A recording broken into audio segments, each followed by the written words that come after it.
षटतिला एकादशी का व्रत माघ मास की कृष्ण पक्ष की एकादशी को रखा जाता है। ये व्रत पापों के नाश, धन समृद्धि और मोक्ष की प्राप्ति के लिए बहुत फलदायी माना जाता है। प्रातः काल की विधि। ब्रह्म मुहूर्त में उठें और स्नान करें। स्नान के जल में तिल यानी काले तिल मिलाना शुभ माना जाता है। स्वच्छ वस्त्र धारण करें और व्रत का संकल्प लें। पूजा विधि। घर के मंदिर में भगवान विष्णु की प्रतिमा या चित्र स्थापित करें। भगवान को पीले फूल, तुलसी दल, धूप दीप अर्पित करें। विशेष रूप से तिल से बनी वस्तुएं चढ़ाएं, जैसे तिल के लड्डू या तिल का प्रसाद। भगवान विष्णु को तिल मिश्रित जल से अर्घ्य दें। मंत्र व पाठ। ओम नमो भगवते वासुदेवाय मंत्र का जाप करें। विष्णु सहस्त्र नाम या षटतिला एकादशी कथा का पाठ करें। व्रत नियम। इस दिन अन्न का सेवन वर्जित होता है।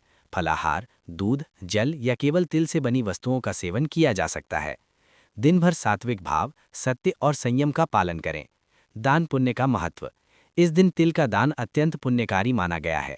तिल, वस्त्र, कंबल, अन्न या धन का दान गरीबों व ब्राह्मणों को करें। द्वादशी पारण। अगले दिन द्वादशी तिथि को स्नान के बाद ब्राह्मण या गरीब को भोजन कराकर व्रत का पारण करें। चलिए अब शुरू करते हैं षठितिला एकादशी व्रत कथा। बोलिए विष्णु भगवान की जय। षठितिला एकादशी माता की जय। बहुत प्राचीन समय की बात है। हस्तिनापुर नगरी में एक ब्राह्मणी स्त्री रहती थी।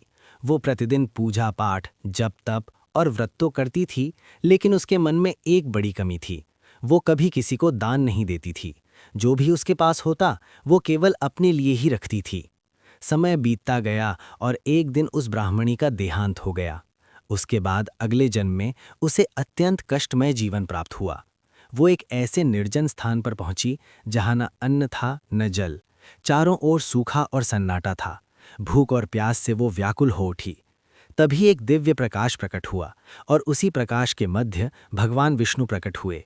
उन्हें देखते ही वो स्त्री उनके चरणों में गिर पड़ी और करुण स्वर में बोली, हे प्रभु, मैं भूख और प्यास से तड़प रही हूँ। कृपा कर मुझे भोजन और जल प्रदान करें। भगवान विष्णु ने गंभीर स्वर में कहा, तुमने अपने जीवन में व्रत और पूजा तो बहुत की, लेकिन कभी किसी जरूरतमंद को दान नहीं दिया। इसी कारण तुम्हें ये कष्ट भोगना पड़ रहा है। ये सुनकर स्त्री को अपने किए पर बहुत पछतावा हुआ। वो रोते हुए बोली, हे प्रभु, मुझसे बहुत बड़ा अपराध हो गया। कृपया मुझे ऐसा कोई उपाय बताइए जिससे मेरे पाप नष्ट हो जाएं और मुझे मुक्ति मिल सके।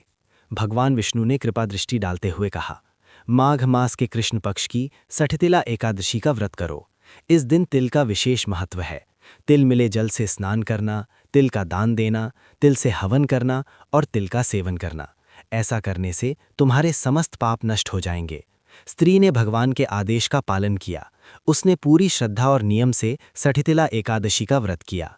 उस दिन उसने तिल से स्नान किया, ब्राह्मणों और गरीबों को तिल का दान दिया, तिल से हवन किया और सच्चे मन से भगवान विष्णु की पूजा की।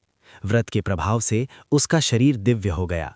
उसके सारे कष्ट समाप्त हो गए और उसके चारों ओर सुख शांति फैल गई। अंततः उसे स्वर्गलोक की प्राप्ति हुई।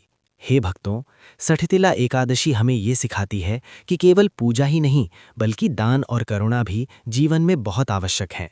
जो मनुष्य श्रद्धा से इस व्रत को करता है, उसके जीवन से दरिद्रता, रोग और पाप दूर हो जाते हैं और भगवान विष्णु की कृपा सदैव बनी रहती है। विष्णु भगवान की जय। षठितिला एकादशी माता की जय।